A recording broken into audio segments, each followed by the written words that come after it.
सबसे पहले जी। हम लोग स्टार्ट करेंगे तो नेशनल न्यूज से। तो अभी तक हमने एक इंडेक्स देखा था कि जी नेशनल इंटरनेशनल इन्वायरमेंट साइंस से कहाँ कहाँ से कौन कौन से टॉपिक हमारे इंपॉर्टेंट होंगे। अब हम लोग एक एक सेगमेंट्स के ऊपर चलेंगे। सबसे पहले नेशनल न्यूज को देखेंगे। नेशनल न्यूज में हम लोग सबसे पहले देखेंगे special exceptions to prisoners on 7th anniversary of independence. तो आजादी की 75वीं वर्षगांठ पर कैदियों को विशेष छूट दी गई है। तो आखिर वो विशेष छूट क्या है, उसके गाइडलाइंस क्या हैं, इस पे हम लोग बात करेंगे।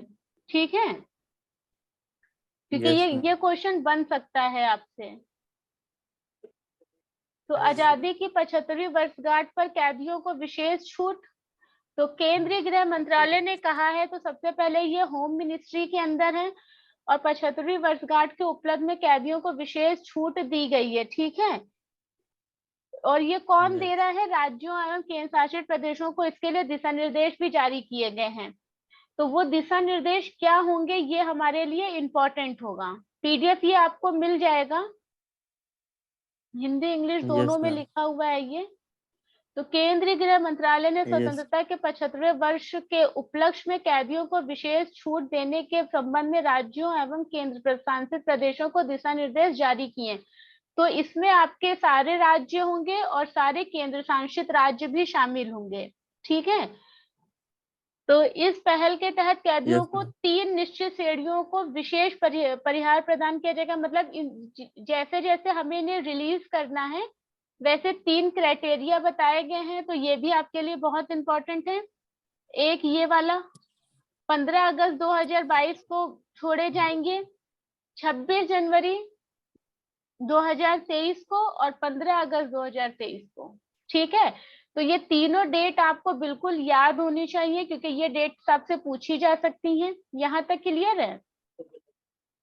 Yes ma'am.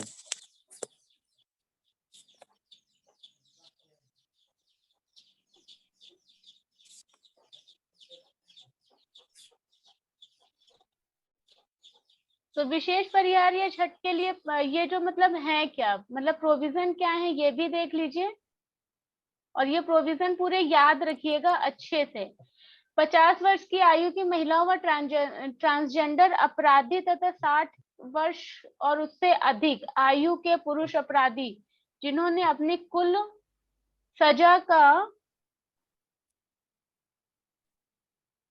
सजा अवधि का 50% पूरा कर लिया हो, इस छूट के पात्र होंगे। ठीक है, मतलब कितना होगा? वुमेन और ट्रांसजेंडर के बारे में बात की है 50 साल। ठीक है, यस। मतलब 50 यस वर्ष मैम। की आयु किसने पूरी कर ली हो। कोई महिला ऐसी हो, कोई ट्रांसजेंडर ऐसा हो जो क्या कर रहा हो, सजा काट रहा हो, तो उसने कम से कम सजा काट 50%। रहा हाँ सजा काट रहा हो। हाँ, 50 वर्ष की आयु तथा 60 वर्ष और उससे अधिक के पुरुष। महिलाओं के लिए 50 ईयर रखा गया है, पुरुषों के लिए 60 ईयर रखा गया है। ठीक है, मतलब इनकी आयु कितनी हो, 50, महिला और ट्रांसजेंडर की, पुरुषों की 60 वर्ष या उससे अधिक। तो उनको क्या दिया जाएगा, उनको छूट दी जाएगी, लेकिन उसमें भी इन्होंने क्या कर लिया हो, 50% अपनी सजा का पूरा कर लिया हो। ठीक है,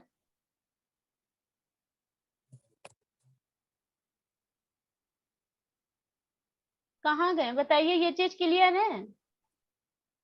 यस मैम। 50 साल महिलाओं के लिए, फीमेल या वुमेन महिलाओं के के लिए लिए। और ट्रांसजेंडर के लिए। ठीक है, और 60 ट्रांसजेंडर के। साल किसके लिए, मेन के लिए।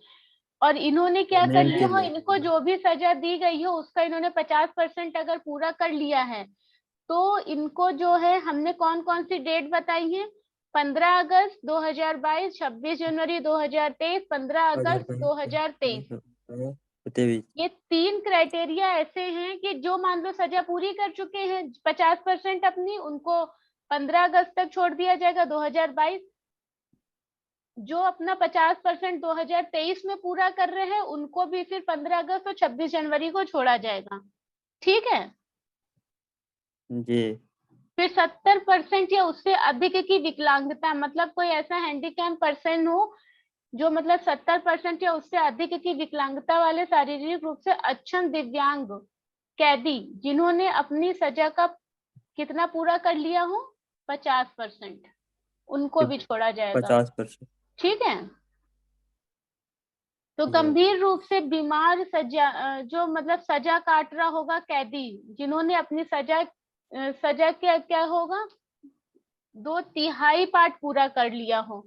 मान लो कोई व्यक्ति क्या है, बीमार है, गंभीर रूप से बीमार है, ठीक है, और उसने अपनी सजा का कितना काट लिया हो, 2/3, यानी 66%। अब देखो, जी 50% की महिला, 50 वर्ष की महिलाओं के लिए और ट्रांसजेंडर्स के लिए कितना रखा गया है, 50%, और 60 वर्ष या उससे अधिक के पुरुषों के लिए भी 50%। या कोई ऐसा व्यक्ति जो 70% से ज्यादा क्या है, विकलांग है, उसके लिए 50%। लेकिन अगर कोई व्यक्ति ऐसा है जो क्या कर चुका है, गंभीर रूप से बीमार है, ठीक है, क्या है, गंभीर रूप से बीमार है, और क्या कर चुका है, अपनी 66% सजा पूरी कर चुका है, यानी 50% से ज्यादा, तो उसको भी रिहाई दी जा सकती है। ठीक।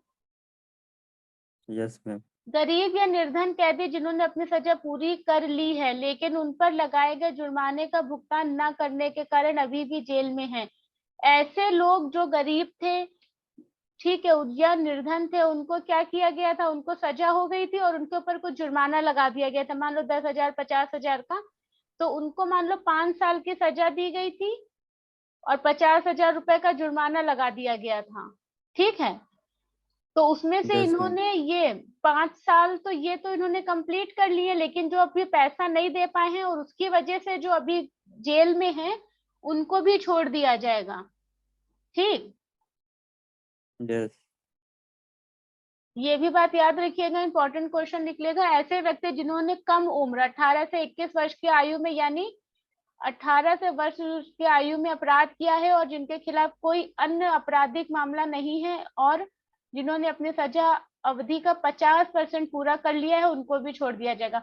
तो ये वो क्राइटेरिया हैं, 18 से 21 वर्ष के हैं, कम एज में एडल्ट हैं, या मतलब कि अब ये एडल्ट हैं बच्चे, लेकिन इन्होंने क्या करा, एक बार कुछ इन्होंने गलत काम कर दिया है, इनको सजा हुई थी, लेकिन इनका प्रीवियस रिकॉर्ड कोई नहीं था। ठीक है। Person who have committed an offense at a young age and have no other criminal case engaged them and who have completed 50%। ठीक है। तो उनको भी इसमें क्या किया Yes, जाएगा, छोड़ दिया जाएगा। यहाँ तक की बात क्लियर है? छोड़ दिया जाएगा। जी तो ये याद रखना पड़ेगा आपको, मेंस लिखने के भी काम आ जाएगा। वैसे मेंस में ऐसे क्वेश्चन पूछे नहीं जाएंगे आपसे, लेकिन अगर जी 2-3 चीजों को मिलाकर एक में पूछ लिया जाए तो आराम से कर पाएंगे। क्लियर है यहाँ तक की बात? हाँ जी जी। हमने यहाँ पे 3 चीजें देखी हैं, कौन कौन सी देखी हैं, 50 साल और 60 साल। 50 साल देखा 60 है साल। वुमेन के लिए और ट्रांसजेंडर के लिए, 60 साल देखा है मेल 60 के साल। लिए। ठीक है। इन्होंने अगर अपनी सजा पूरी कर जी ली है तो इनको क्या किया जाएगा, छोड़ा जाएगा। यही तो कहा कि 50% पूरा कर लिया है तो इनको छोड़ देंगे हम। ठीक। फिर हमने देखा क्या क्या देखा था, जी दिव्यांग पर्सन जो थे, जो 70% तक अपनी फिजिकल प्रॉब्लम से सरवाइव कर रहे हैं और उन्होंने भी क्या किया है, 50% अपनी सजा पूरी कर ली और है, 50%। तो उनको भी छोड़ दिया जाएगा। फिर हमने देखा है कि 18 से 21 साल के बीच में जो लोग हैं जिनका कोई पिछला क्रिमिनल रिकॉर्ड नहीं है ना, और अपनी सजा का जी 50% पूरा कर चुके हैं, मान लो कि 5 साल की सजा हुई थी, 2.5 साल जेल काट चुके हैं, उनको छोड़ दिया जाएगा। और एक लास्ट ऑप्शन क्या देखा था, वो व्यक्ति जिन्होंने अपराध किया, मान लो 5 साल की जेल हो गई, 50,000 रुपए जुर्माना लग गया, साल पूरे हो गए, जुर्माना न जमा करने के कारण नहीं अभी तक छूट पाए थे, तो उनको भी छोड़ दिया जाएगा। यहाँ तक की बात क्लियर है? Yes ma'am. ठीक है, अब हम लोग देखते हैं कि परिहार क्या होता है, रेमेशन आखिर है क्या।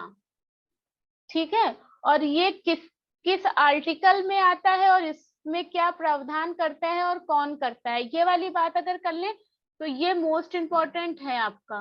ये इसलिए कह रहे हैं कि आपके लिए मोस्ट इम्पोर्टेंट है क्योंकि एग्जामिनर ये आपसे पूछेगा और ये आपका है करंट का, रिलेट हो जाएगा पॉलिटी में जाके, और फिर ये किसका करंट बन जाएगा, polity Yes, ma'am. Historical background का। ठीक है, हमने जी आजादी की 75वीं वर्षगांठ पर कैदियों को विशेष छूट जो मिली है वहां से हमने उठाया था करंट, अब लेकर उसको जा रहे हैं कहाँ पर, हिस्टोरिकल बैकग्राउंड पे, क्योंकि अब यहाँ से जब पॉलिटी का क्वेश्चन निकलेगा तो वो पॉलिटी का हिस्टोरिकल बैकग्राउंड होगा लेकिन करंट का क्वेश्चन होगा। क्लियर है ये बात। तो सबसे Yes, पहले ma'am.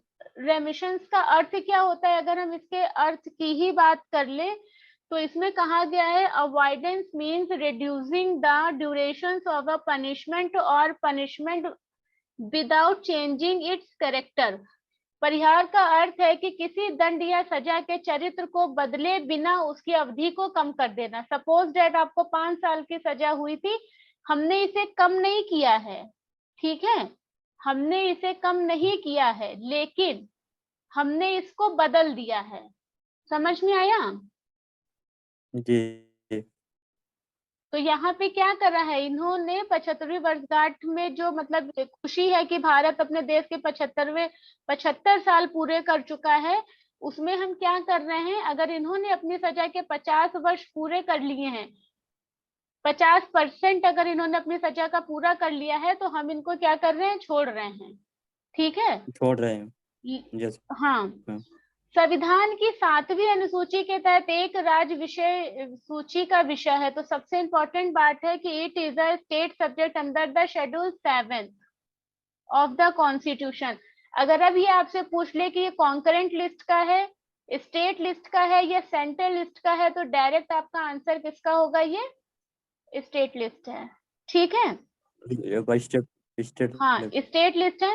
भारतीय संविधान के 72वें और 161 के आधार पर राष्ट्रपति और राज्यपाल अदालतों द्वारा पारित सजा को निलंबित करने, परिहार करने के लिए क्षमादान प्रदान कर सकते हैं। मतलब जो भी सजा इनको जुडिशरी के द्वारा दी गई है जी जी है ना। जी ठीक है, अब यहाँ पे पॉलिटी का आ गया है, तो 72 और 161 तो ऑब्वियसली ये प्रेसिडेंट का होता है और ये गवर्नर का होता है। ठीक है, तो बात करते Yes, हैं कि ma'am. अगर आपसे पूछा जाए कि ये मतलब किसके अंडर में आता है, तो संविधान की अनुसूची 7 शेड्यूल में ये आ रहा है। ठीक, और सूचियां मैंने आपको बताई थी वहां पे क्या है, जो विषय को बाद में जब पॉलिटी हम लोग कर रहे हैं तो अभी अभी और ज्यादा क्लियर हो जाएंगी आपको। ठीक, जी तो जी भारतीय संविधान के अनुच्छेद 72 और 161 के आधार पर राष्ट्रपति और राज्यपाल अदालतों द्वारा पारित सजा को निलंबित कर सकते हैं या उनको कम कर सकते हैं या क्षमादान कर सकते हैं। ठीक है, वैसे Yes, ma'am. क्षमादान करने की शक्ति जो है अभी हम लोग पॉलिटी में देखेंगे केवल किसकी होती है, प्रेसिडेंट की होती है, और भारत में किसी की नहीं है, ऐसा कोई सिस्टम नहीं है। लेकिन ये करंट का है और उसको हम लोग बाद में देखेंगे। अभी तो राष्ट्रपति एवं राज्यपाल के क्षमादान की शक्ति जो संविधान के अनुच्छेद 72 क्लॉज 1 में है के अनुसार राष्ट्रपति को किसी अपराध के लिए दोषी ठहराए गए किसी व्यक्ति के दंड को क्षमा करना, उसको प्रविलंबन, विराम या परिहार करने की अथवा दंडादेश के निलंबन, परिहार या लघुकरण की शक्ति होगी। बड़े बड़े से शब्द हैं, सिंपल सी बात समझिएगा। आर्टिकल 72 और 161 किससे संबंधित है, राष्ट्रपति की क्षमादान शक्ति से, और ये पूरा का पूरा सिस्टम किसमें डिस्कस किया गया है, आर्टिकल 72 क्लॉज 1 में।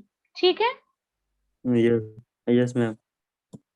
तो pardoning powers of the president of and the governor which in accordance with article 72 clause 1 of the constitution। ठीक है, पार्डन, सस्पेंड करना, जी ये सब के पनिशमेंट को कम करना, सस्पेंड करना, रेमिटीज या कम्यूटेड के मामले में किसको है पावर, गवर्नर और प्रेसिडेंट को। गवर्नर और आप प्रेसिडेंट को। हाँ 71 और 72, टू 72 है और 72 क्लॉज है, ठीक है, यही जी तो बताया है। देखिए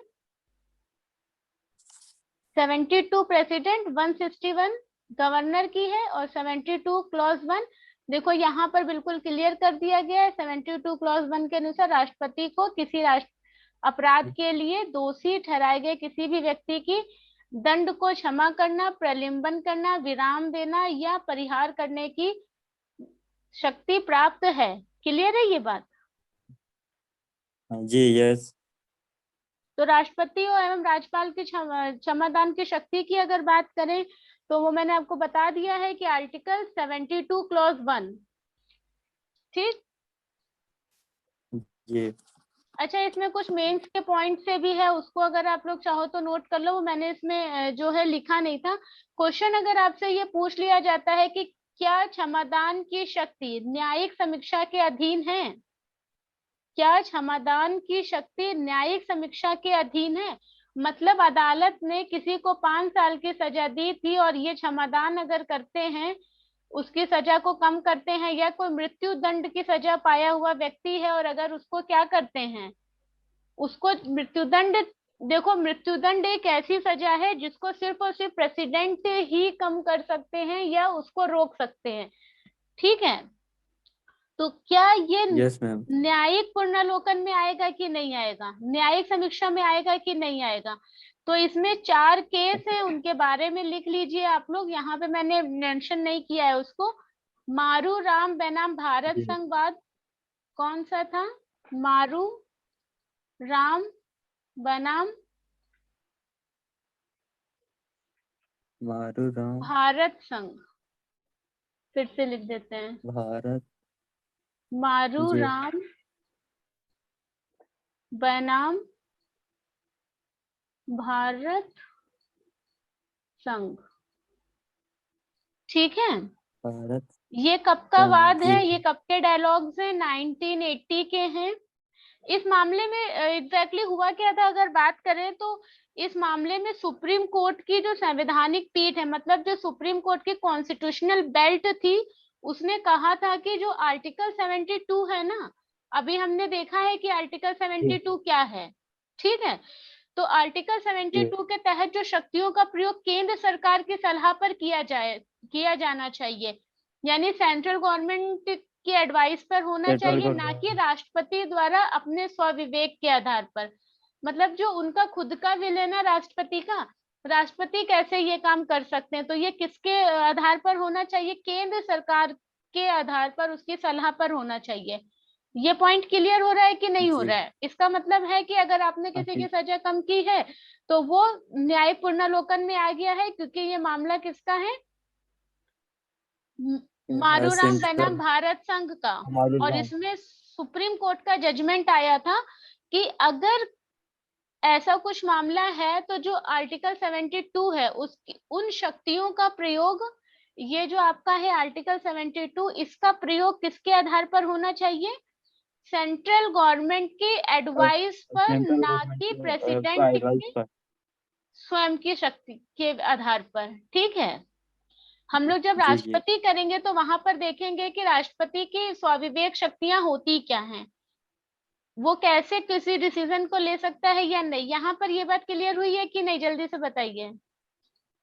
हो गया मैम।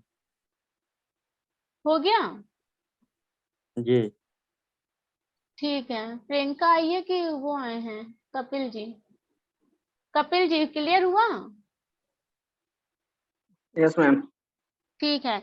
एक दूसरा केस होता है 1988 में, एक दूसरा केस है 1988 का, केहर सिंह बनाम भारत संघवाद, केहर सिंह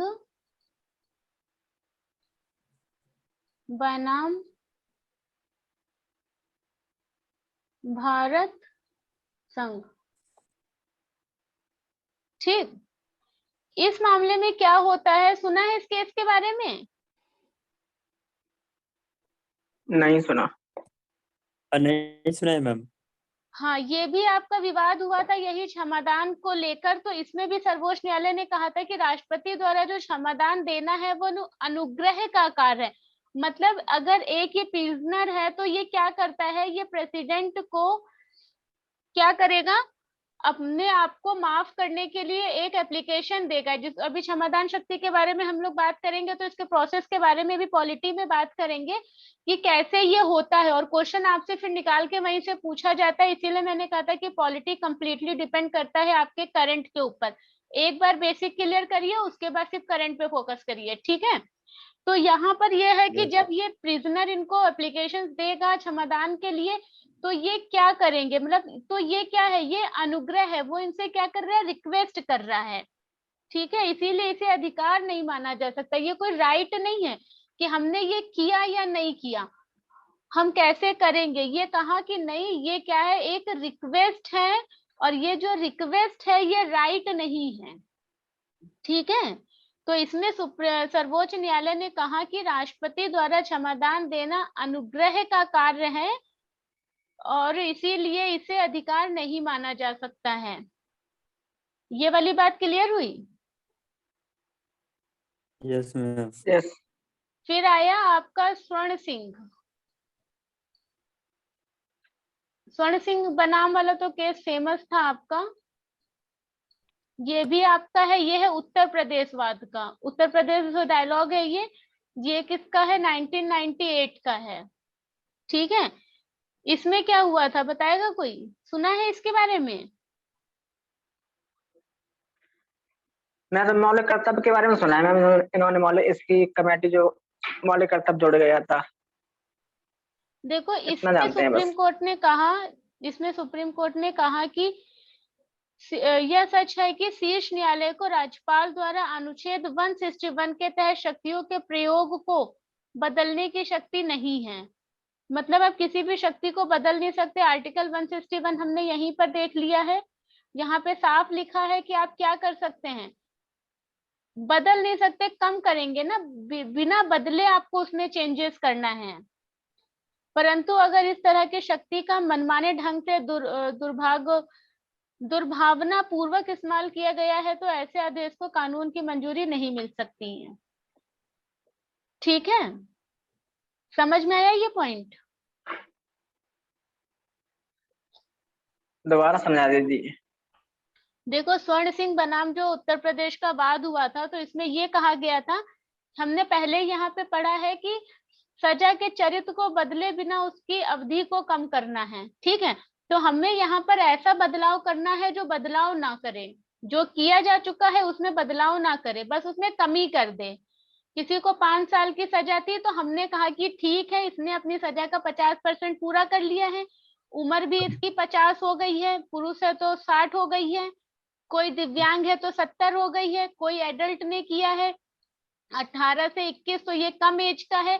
तो ऐसा है कि हम इनकी सजा में कोई बदलाव नहीं कर रहे, लेकिन इनकी परिस्थितियों को देखते हुए कोई व्यक्ति बीमार है जो अपनी सजा का कम से कम कितना पूरा कर चुका है, 66% पूरा कर सका है, चलो ठीक है, अब ये बाहर जाके क्या ही करेगा, इनको क्या करते हैं, और यहाँ पे तो कोई क्रिमिनल रिकॉर्ड भी नहीं है तो इनको क्या करते हैं, माफ कर देते हैं, ठीक है। हमने ये नहीं कहा है कि हमने इनकी सजा कम कर दी, हमने ऐसे शब्द यूज नहीं किए, हमने सिर्फ ये कहा है कि ऐसा करते हैं कि इनको छोड़ दिया जाता है, क्योंकि अब ये 60-70 की एज में क्या ही करेंगे, जिंदगी के आखिरी पड़ाव पर होते हैं। तो हमने कोई ऐसे चेंजेस नहीं किए हैं। तो यही कहा गया था कि अगर आप इसका दुरुपयोग करो कि आप किसी प्रिजनर से पैसा ले लो और उसको छोड़ दो, क्योंकि प्रिजनर्स भी तो बड़े बड़े कैदी भी तो बड़े बड़े अपने कॉन्टेक्ट्स रखते हैं, वो यहाँ से आए गवर्नर को खरीद ले, बहुत सारे इल्जाम लगते रहते हैं, आपको पता है कि जज को खरीद लिया, गवर्नर को खरीद लिया, पीएम को पैसा दे दिया, सीएम को दे दिया, सुने होंगे ऐसी चीजें आप लोगों ने। Yes ma'am. तो कहा है कि इसका प्रयोग जो है किसी भी तरह से मनमाने ढंग से नहीं हो सकता, और इसीलिए जब हम लोग पॉलिटी में पढ़ेंगे कि सजा में बदलाव या इसमें परिवर्तन या इसमें कमी कैसे लाई जाती है तो उसमें भी ना बहुत कॉम्प्लिकेशंस होते हैं। यहाँ तक की बात क्लियर है। Yes ma'am. Kapil ji, yes ma'am. ये पूरू सुधार सुधाकर बनाम आंध्र प्रदेश व उड़ीसा। सरकारवाद ये है आपका 2006 का। कब का है ये? अगर ये मेंस में लिखने के लिए आपसे पूछ ले कि क्या क्षमादान की शक्ति न्यायालयिक समीक्षा के अधीन है, तब आपको ये वाले केसेस के रेफरेंस देते हुए अपने बात को कहना है, ठीक है। तो इस ऐतिहासिक फैसले में सर्वोच्च न्यायालय ने कहा था कि यद्यपि क्षमादान शक्तियों के प्रयोग के संबंध में न्यायिक समीक्षा के अधिकार सीमित हैं। ऐसा नहीं है कि आप गए और कोई भी केस लेकर उसके ऊपर फिर से चले गए सुप्रीम कोर्ट, नहीं। न्यायिक समीक्षा जुडिशियली रिव्यू जो होता है आपका, वो सीमित होता है, लिमिटेड होता है। बावजूद इसके कुछ विशिष्ट आधारों पर क्षमादान शक्तियों को चुनौती दी जा सकती है, ठीक है। जैसे कि हम बात कर रहे हैं पार्लियामेंट की, तो पार्लियामेंट और जो हमारा है जुडिशरी और जो हमारा लेजिस्लेटिव और इसमें आता है एग्जीक्यूटिव, तो सबके काम अलग अलग दिए हुए होते हैं, ठीक है। तो क्या इनके ऊपर ये अपने डिसीजंस को इम्पोज करवा सकती है सुप्रीम कोर्ट की? नहीं। पार्लियामेंट तुमने ये काम ऐसे कैसे करा, प्रधानमंत्री आपने ऐसे काम कैसे करा, प्रेसिडेंट आपने काम ऐसे कैसे करा? नहीं। हर किसी की सीमित पावर होती है और आप उसके अंदर रह के ही काम करेंगे। वो कैसे होता है वो हम लोग नेक्स्ट क्लास में, जब पॉलिटी की क्लास में अभी जब आगे पढ़ेंगे फंडामेंटल राइट के बाद, तब देखेंगे। क्लियर है यहाँ तक? Yes ma'am. Yes ma'am. तो कुल मिलाकर कहने का मतलब ये है कि सुप्रीम कोर्ट में भी मामला जा सकता है। कोई कसम नहीं खाई है कि सुप्रीम कोर्ट में मामला नहीं जाएगा, बट उसका क्या होगा, क्राइटेरिया होगा जो संविधान में डिसाइड किया गया होगा, ठीक है। तो चार मैंने आपको मामले बताए हैं, कौन कौन से? मारू राम बनाम भारत संघवाद 1980, केहर सिंह बनाम भारत संघवाद 1988, स्वर्ण सिंह बनाम उत्तर प्रदेश 1998 और ईपुरु सुधाकर बनाम आंध्र प्रदेश व उड़ीसा सरकार 2006। और सब में एक ही बात कही गई है कि सबके जो अधिकार हैं सीमित है। अपने स्वविवेक की शक्ति पर आप कोई डिसीजन नहीं ले सकते हैं, सिंपली आपको कॉन्स्टिट्यूशन को फॉलो करना है। और क्या इसमें सिर्फ एक मामले में ये कहा गया था मारू राम वाले में कि जो कॉन्स्टिट्यूशनल बेल्ट ने क्या कहा था कि केंद्र सरकार की एडवाइजरी पर काम होना चाहिए, ना कि राष्ट्रपति के स्वविवेक शक्ति पर। क्लियर है यहाँ तक? Yes ma'am. Yes ma'am. अब बात करते हैं राष्ट्रीय वायु खेल नीति की। तो नेशनल एयर स्पोर्ट्स पॉलिसी क्या है? नई आई है, तो नई और पुरानी दोनों पता होनी चाहिए। तो यहाँ पर हम लोग देखते हैं वायु मतलब क्या होता है? एयर, है ना? सिंपल सा है। तो राष्ट्रीय वायु खेल नीति को केंद्रीय नागरिक उड्डयन मंत्री ने, सबसे पहले तो यही याद कर लीजिएगा कि इसका मिनिस्ट्री कौन सा है। राष्ट्रीय वायु खेल नीति की मिनिस्ट्री कौन सी है? मेन क्वेश्चन तो यहीं से बन जाता है आपका। उड्डयन मंत्री ने एरोबेटिक्स, हॉट एयर बैलूनिंग और पैराग्लाइडिंग जैसे खेलों को बढ़ावा देने के लिए राष्ट्रीय वायु खेल नीति 2022 नेशनल एयर स्पोर्ट्स पॉलिसी 2022 का अनावरण किया है। किसी एग्जाम में अगर फुल फॉर्म भी इसका पूछ ले तो नेशनल एयर स्पोर्ट्स पॉलिसी होगा, ठीक है। टारगेट्स अगर पूछ ले कब का है तो 2030 तक का है। तो this air sports policy aims to make India one of the top aero sports countries by the year 2030। तो दोनों चीजें इंपॉर्टेंट है, मिनिस्ट्री याद रखिएगा। पॉलिसी कब की है? 2022 की है। किसके लिए है? एरोबेटिक्स, हॉट एयर बैलूनिंग और पैराग्लाइडिंग खेलों के लिए है। ये वो सारे खेल होते हैं जो एयर में किए जाते हैं, ठीक है। भारत को दुनिया के देशों में टॉप पे लेकर आना है 2030 तक। मोड मिशन में चलेगा। सस्टेनेबल डेवलपमेंट गोल्स भी 2030 तक के हैं, याद रखिएगा, क्वेश्चन बनेगा इन दोनों पर। और जब तक एग्जाम नहीं हो जाएंगे तब तक इनमें क्या क्या चेंज हो रहे हैं, कहाँ कहाँ पर हो रहे हैं, कैसे कैसे हो रहे हैं, सब पे क्वेश्चन आता रहेगा। क्लियर है यहाँ तक? Yes ma'am. Yes. Main objective क्या है इसका? अगर मेन उद्देश्य की बात करें इसके, तो उद्देश्य तो ही मेन है इसके। क्यों? Yes. एम पे क्वेश्चन पूछा जाएगा आपसे कि इनका एम्स क्या है, तो सिंपली क्या होगा, देश में एयर स्पोर्ट्स की संस्कृति को बढ़ावा देना। क्या करना है देश में? क्यों? देश में एयर एयर स्पोर्ट्स है, स्पोर्ट्स उनको की बढ़ाना। संस्कृति को बढ़ावा देना है। एयर स्पोर्ट्स की अवसंरचना, उपकरण, संचालन, रख रखाव और प्रशिक्षण सहित सुरक्षा के मामले में बेहतर अंतर्राष्ट्रीय प्रथाओं का पालन करना एवं सरल, हितधारक अनुकूलन और प्रभावी गवर्नेंस संचालन का विकास करना। ठीक है, क्या करना है? मेंटेनेंस पे फोकस करना है, इंफ्रास्ट्रक्चर पर फोकस करना है, इक्विपमेंट्स इनके लिए लेकर आने हैं, और इसको किससे कंपेयर करना है? जो हमारा इंटरनेशनल कस्टम है, जैसे वो लोग उसको फॉलो करते हैं और अपने आप को आगे लेकर आ रहे हैं, वैसे इंडिया को भी करना है। और हम लोग जब भी अपने वहां कोई डेवलपमेंट करते हैं तो सबसे पहले देखते हैं वेस्ट या ईस्ट। ठीक है, तो हमें देखना है और उसके आधार पर अपने वहां क्या करना है, चेंजेस करके लाना है। क्लियर है यहाँ तक? Yes ma'am. फिर Yes, क्या ma'am. करना है, वैश्विक एयर स्पोर्ट्स प्रतियोगिताओं में भारतीय खिलाड़ियों की भागीदारी व सफलता को सुनिश्चित करना है। ये पॉइंट्स यहाँ पर, ये यहाँ पर आएगा। वैश्विक एयर स्पोर्ट्स प्रतियोगिताओं में भारतीय खिलाड़ियों की भागीदारी व सफलता को सुनिश्चित करना है। आत्मनिर्भर भारत अभियान के अनुरूप, अब आत्मनिर्भर भारत सेल्फ रिलायंस इंडिया कब से चल रहा है आपको पता है, मोदी जी कब से इसके लिए फोर्स कर रहे हैं।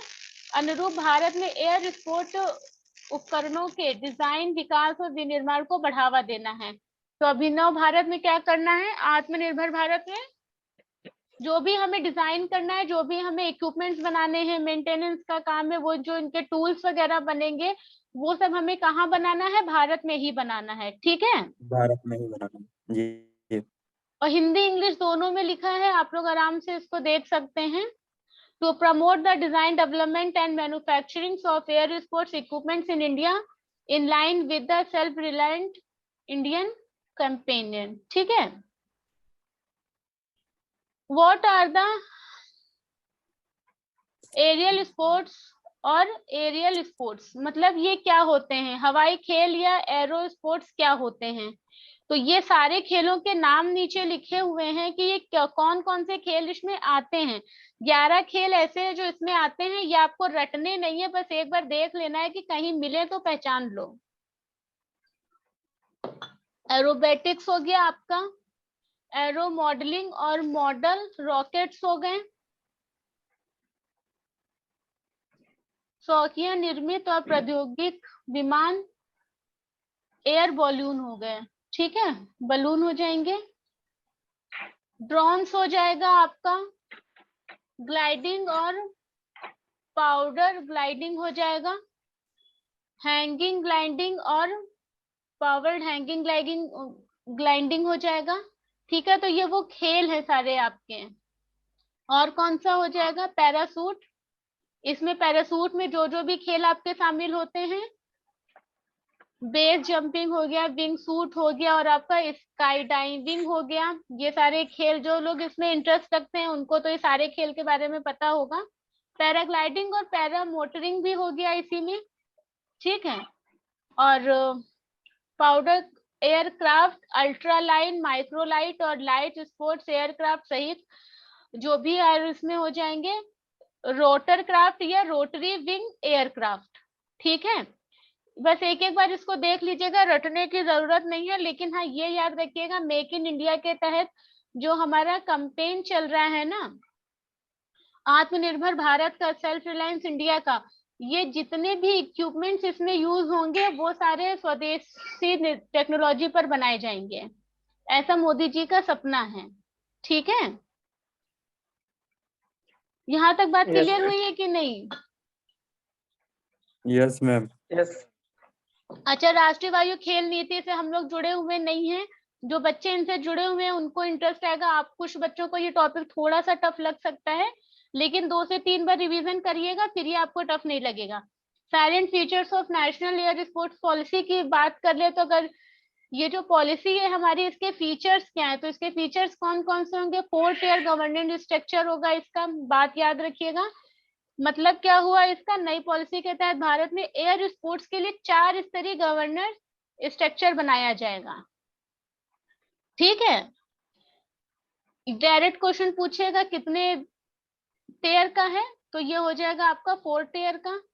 इसके बाद air sports federation of India, ये याद रखिएगा, ये इसका जो है टियर में ही शामिल है। Air sport federation of India किसमें शामिल है? आपका 4 टियर गवर्नेंस स्ट्रक्चर में ही शामिल है। ठीक है, और ये इसकी पहला टियर है।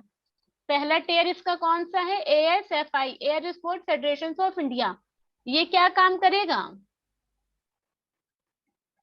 ये जो 11 खेल आपको दिए गए हैं ना, ये जो पीछे हमने 11 खेल बताए हैं यहाँ तक के, उनके लिए अगर उस खेल में जितना भी रेगुलेशन का काम है, उनके रिजल्ट्स निकालना है, अगर कोई एक्सीडेंट हो जाता है या कहीं पर दंड का प्रावधान, किसी को पनिशमेंट देना है, तो ये सब ये डिसाइड करेगा। क्लियर है? Yes ma'am. और ये किसके तहत आएगा? नागरिक उड्डयन मंत्रालय के तहत आएगा। और ये मिनिस्ट्री सबसे पहले मैंने बता दी थी आपको। तो ASFI किसके अंडर में आएगा? क्वेश्चन पूछा जाता है, मिनिस्ट्री ऑफ सिविल एविएशन। ठीक है, यहाँ तक की क्लियर हुआ? Yes ma'am. Kapil ji, yes ma'am. अगर आपसे पूछ लिया जाए कि what is the national air sport policy 2022 and discuss the silent feature of this policy, तो आपको पता होना चाहिए ये साइलेंट फीचर्स हम लोग डिस्कस कर रहे हैं, यही आपको डिस्कस करना है। खेल में बता देना है जो इसके उद्देश्य है, इंट्रोडक्शन लिखते हुए, बाकी इनके साइलेंट फीचर डिस्कस करके निकल जाना है। क्लियर है? Yes ma'am. राष्ट्रीय हवाई खेल संघ, नेशनल हवाई स्पोर्ट फेडरेशन, ये क्या है? इसमें क्या किया जाएगा? सुरक्षा दी जाएगी, प्रशिक्षण दिया जाएगा, लाइसेंसिंग दिया जाएगा और उड़ान योग्यता से संबंधित नियामक मुद्दों को शामिल किया जाएगा कि आप कैसे जाएंगे, किस तरह से जाएंगे, आपको प्रशिक्षित कर रहे हैं, एक लाइसेंस दे रहे हैं कि हाँ आप ये काम कर सकते हैं। क्लियर है ये वाला? Yes ma'am. और इसमें दोनों चीजें शामिल होंगी आपकी, मानव युक्त भी होगा, आप विद मैन भी जा सकते हैं और विदाउट वुमेन मैन भी जा सकते हैं। ठीक है, तो इसमें दोनों चीजें हैं, जैसे हम लोग पढ़ते हैं कि मानव रहित। ठीक है, तो क्या हो जाएगा?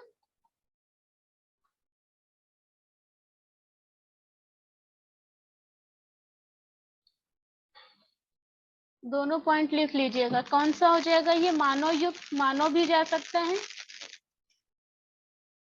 और मानव रहित।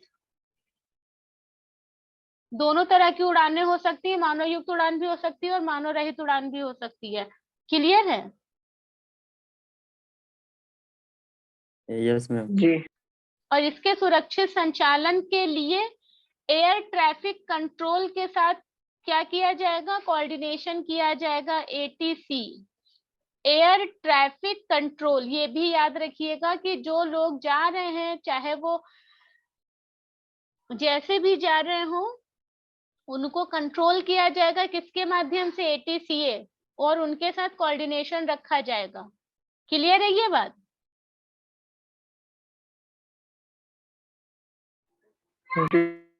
और ये भी याद रखिएगा कि ये जो कोऑर्डिनेशन होगा, ये कैसा होगा? नेशनल और इंटरनेशनल ऑर्गेनाइजेशंस के माध्यम से होगा।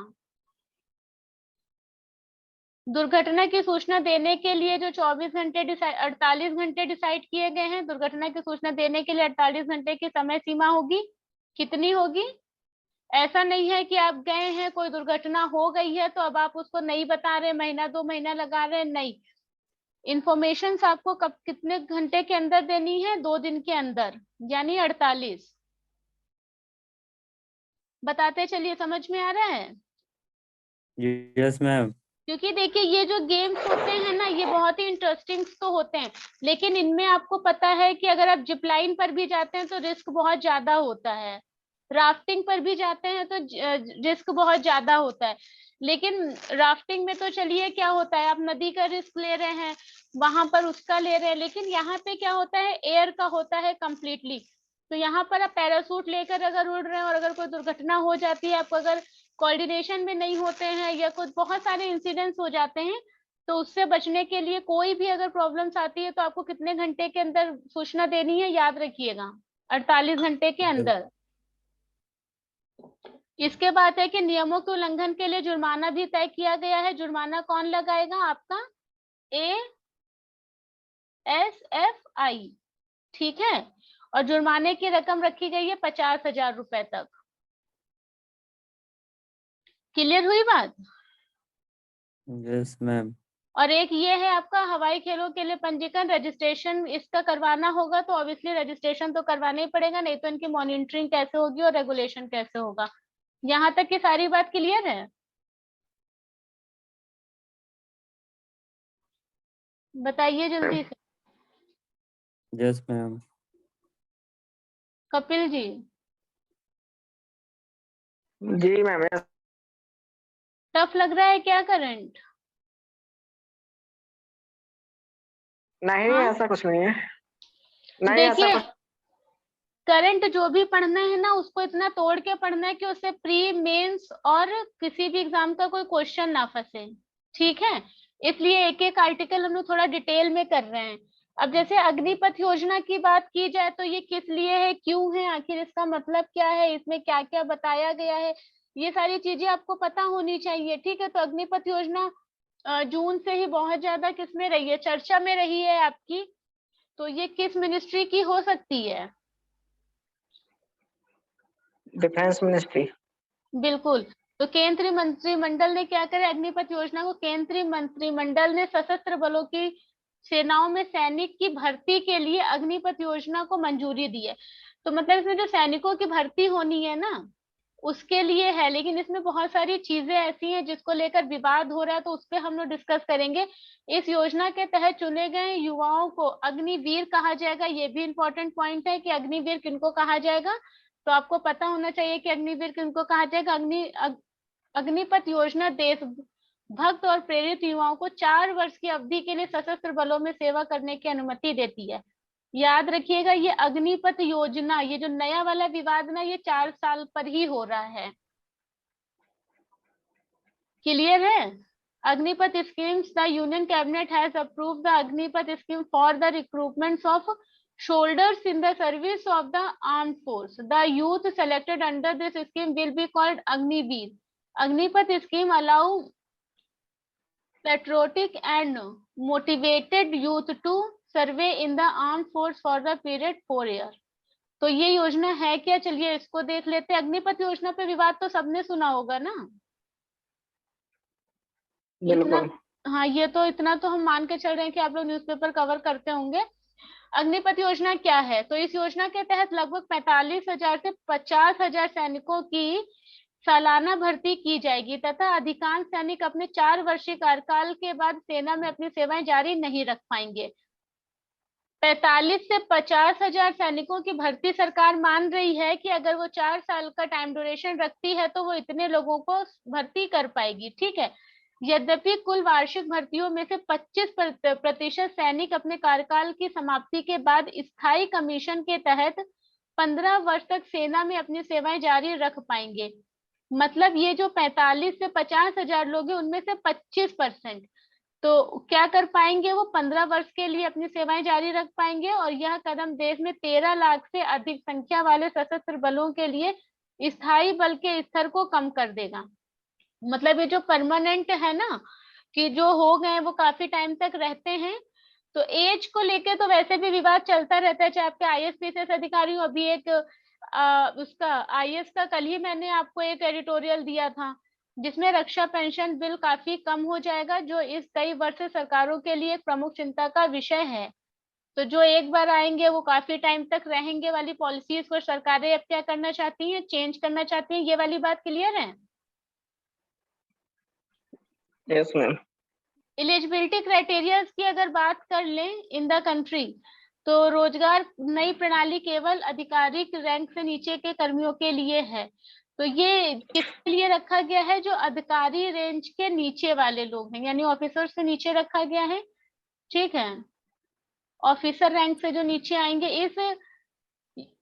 इस योजना के तहत 17.5 वर्ष से 21 वर्ष की आयु के उम्मीदवार आवेदन करने के लिए पात्र होंगे। अब समझिए, ये अगर इस एज से आएंगे 4 साल तक ये सर्विस देंगे और उसके बाद ये क्या हो जाएंगे? रिटायर हो जाएंगे। ठीक है, 7.5 वर्ष मतलब कि 5 वर्ष में क्या हो जाएगा? अगले 7 महीने में वो उसका कंप्लीट हो जाएगा 18, और ये 21 वर्ष की आयु है। ये आयु के उम्मीदवार आवेदन के पात्र होंगे। हालांकि केंद्र सरकार ने वर्ष 2022 की अग्निपथ योजना के लिए ऊपरी सीमा को 21 से बढ़ाकर 23 वर्ष कर दिया है। कितना कर दिया है, ये याद रखने वाली बात है। 21 वर्ष से 23 वर्ष कर दिया। केंद्र सरकार का कहना है कि पिछले 2 साल से कोरोना के कारण सेना में भर्ती न होने के लिए यह छूट दी जा रही है। दोनों बातें क्लियर हैं? बिल्कुल मैम। ठीक, नेक्स्ट करते हैं हम लोग। उसमें अगर आपसे पूछेगा तो इतना ही पूछेगा, बाकी इनके वेतन और अगर लाभ की बात कर ले तो वेतन कितना होता है इनका? हर साल अलग अलग वेतन है इनका। है हर साल तो अलग अलग है, वैसे टोटल इनको मतलब जो 34 साल इनको 11,71,000 रुपए मिलेगा। अच्छा, तो अब देखो, अग्निवीर में जो चयनित होंगे उम्मीदवारों को 6 माह का ट्रेनिंग दिया जाएगा और उसके बाद 3.5 साल की क्या दी जाएगी? ड्यूटी दी जाएगी। ये मिलाकर इनका कितना हो जाएगा? 4 साल। ठीक है, ट्रेनिंग पीरियड इसी में इंक्लूड है, याद रखिएगा। ट्रेनिंग पीरियड अलग से नहीं, 6 माह का प्रशिक्षण दिया जाएगा, ट्रेनिंग 6 मंथ की होगी और उसके बाद 3.5 साल के लिए सेवा में तैनाती। ये मिलाकर हो रहा है 4 साल, क्योंकि अगर ये 6 साल हटा देंगे तो 4.5 साल हो जाएगा। ठीक, इस अवधि के दौरान उनको जो लाभ दिए जाएंगे, उनका वेतन होगा 30,000 रुपए से प्रारंभ होगा और 4 साल की सेवा के अंत तक हो जाएगा 40,000। 30,000 से वो स्टार्टिंग करेंगे और 40,000 तक उनके लास्ट 4 ईयर तक। ठीक है, यस मैम। और महत्वपूर्ण बात यह है कि अवधि के दौरान उनके वेतन का 30% हिस्सा सेवा निधि में जमा करवा लिया जाएगा। सेवा निधि अगर पूछ लिया जाए क्या है, तो सेवा निधि में अगर उनको 30,000 मिल रहा है तो उसका 30%, और अगर 40,000 मिल रहा है तो उसका 40% उनका जमा करवा लिया जाएगा। ठीक है, 30% ही तो होगा 40,000 में। नहीं, हम ये कह रहे हैं अगर उनको 30,000 से उन्होंने ज्वाइन किया है तो उनकी सैलरी का 30%, और अगर 40,000 पे ज्वाइन करें, सॉरी, जब वो 40,000 रुपए पाएंगे तो भी 30%। मतलब उनको जो सैलरी दी जाएगी उसका सेवा निधि में 30% हिस्सा जमा करवाया जाएगा, सैलरी चाहे जो भी हो, 30 से 40 के बीच में। क्लियर है? Yes ma'am. और इसमें इसी के सामान्य राशि में सरकार भी पैसा जमा करेगी सेवा निधि में इनके लिए। ठीक है, यस मैम। यानी जितना, अगर ये 300 रुपए अगर इनका जा रहा है, 3,000 अगर इनका जा रहा है तो 3,000 रुपए पर मंथ सरकार भी इनका जमा करेगी सेवा निधि में। क्लियर हो गई बात? Yes ma'am. और 4 साल की कार्यावधि के पूरा होने पर क्या किया जाएगा? सेवा निधि पैकेज के रूप में 11.71 लाख रुपए का भुगतान किसको किया जाएगा? जो सैनिक होंगे उनको, जो भर्ती होगी उनको दिया जाएगा। याद रखिएगा कि इक्वल दे रही है गवर्नमेंट, और ये जो हमारे ये होंगे इनसे 30% लिया जाएगा और उतना ही 30% सरकार भी देगी। और जब 4 साल पूरे हो जाएंगे तो पूरा पैकेज तैयार हो जाएगा 11.71 लाख का, और ये पूरा उनको दिया जाएगा। यहाँ तक क्लियर है? तो जो मैम Yes, परमानेंट हो ma'am. जाएंगे उनको उसी टाइम दे दिया जाएगा? नहीं, इसमें अभी ये चीज क्लियर नहीं की गई है। अभी इसमें ये भी इन्होंने इसके पहले बोला था कि 25% ऐसे लोग होंगे जो 15 साल तक अपनी सर्विस कंटिन्यू कर सकेंगे। अब इनमें से वो 25% कौन से आएंगे ये अभी डिसाइड नहीं है, ये उनकी रैंक, उनकी पोजीशन और उनकी जो कैपेबिलिटी पर डिसाइड होगा। ठीक है। और फिर जो सेवा निधि की Yes. बात की गई है, तो सेवा निधि को इनकम टैक्स से छूट दी जाएगी। अगर क्वेश्चन पूछ ले कि सेवा निधि में आयकर इंक्लूड होगा तो नहीं, इनको उससे रिलैक्सेशन दिया जाएगा। क्लियर है ये बात? Yes, ma'am. Yes, ma'am. और इनको 48 लाख रुपए का बीमा कवर भी दिया जा रहा है। जी। ठीक है, इतनी सारी चीजें इस पॉलिसी में है, उसके बाद भी इसका विरोध हो रहा है। वो बात की है, लेकिन हमें अगर लिखने को आएगा तो पॉजिटिव एस्पेक्ट्स में इसको लिखना है। अच्छा, फिर इसका विरोध क्यों हो रहा होगा? उसके बाद फिर रिटायर हो जाएंगे, फिर उनको नौकरी ढूंढने में दिक्कत होगी। एग्जैक्टली उनको जो है ना फिर जॉब कहाँ मिलेगी, फिर उनके पास एक्सपीरियंस जो है वो एक्सपीरियंस वो अपना फील्ड में तो आकर शेयर कर नहीं सकते हैं, तो ऐसी बहुत सारी होगी। और फिर क्या हो जाएगा, विशेषज्ञों का मानना यह भी है कि स्थायी भर्ती की तुलना में अल्पावधि की सेवा के कारण इसमें सैन्य बलों के प्रशिक्षण और मनोबल में समझौता भी देखने को मिलेगा। उनको तो पता है कि कौन ही इतना अच्छे से करे, हमको तो 3 साल बाद वो रिटायर ही होना है। तो मतलब वो भी अंदर से उतने, मतलब क्या बोलते हैं ना कि उतने वो मोटिवेट होके काम नहीं कर पाएंगे, क्योंकि मिले चाहे जितना भी, लेकिन एक टाइम ड्यूरेशन जो जॉब का होता है उसके वो श्योरिटी के ऊपर ही डिपेंड करता है। ठीक है, यहाँ तक की बात तो मैम क्लियर हो इसमें गई ये भी है तो हो सकता है क्या? जैसे मान लो इनको 4 साल में 11 लाख मिलेगा, और हम्म, कोई